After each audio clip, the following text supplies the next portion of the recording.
ఓం శ్రీ పరమాత్మనే నమః. శ్రీ పరబ్రహ్మణే నమః. శ్రీమద్భగవద్గీత 11వ అధ్యాయము విశ్వరూప సందర్శన యోగము. ఈరోజు మనం 48వ శ్లోకాన్ని తెలుసుకుంటున్నాము.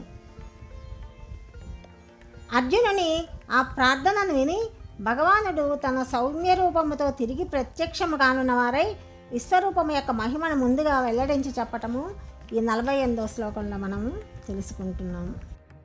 నవేదయజ్ఞాధ్యయనైర్నదానైః న చక్రియాభిర్న తపోభిరుగ్రైః ఏవం రూపః శక్యహం నృలోకే ద్రష్టుం త్వదన్యేన కురు ప్రవీరా.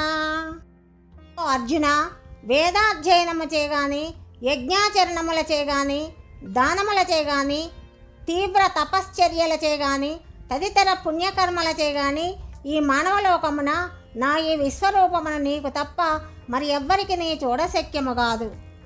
కురువంశ శ్రేష్ఠుడవగు అర్జున, ఈ నా విశ్వరూపమును నీవు తప్ప మరి ఇంకెవ్వరును ఈ మనుష్యలోకంలో చూచుండలేదు. నా అనుగ్రహముచే నీవు చూడగలిగితివి.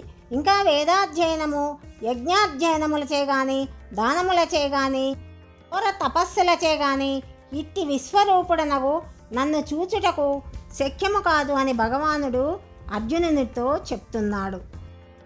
ఇక్కడ తెలిపిన వేదాధ్యయనము, యజ్ఞాదుల చేత భగవానుని యొక్క విశ్వరూపాన్ని చూడలేరని చెప్పినంత మాత్రాన అవి అన్నీ కూడా నిరుపయోగం అని అర్థం కాదు. ఆ క్రియలన్నింటిలో కూడా భక్తి కలిగితే అవి ఎక్కువ ఫలితాన్ని ఇస్తాయి అని తెలపటానికే ఈ విషయాన్ని చెప్తున్నారు. ఎంత కృషి చేసినా కూడా జలం లేకపోతే వేసిన మొక్కలు పంట పండదు.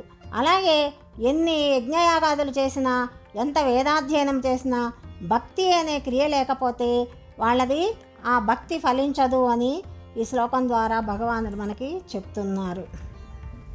ఇంకా భగవానుడు అర్జునునితో తన విశ్వరూపమును గురించి వివరించి చెప్పటము తదుపరి 49వ శ్లోకంలో మనము తెలుసుకుందాం. సర్వం శ్రీకృష్ణార్పణమస్తు.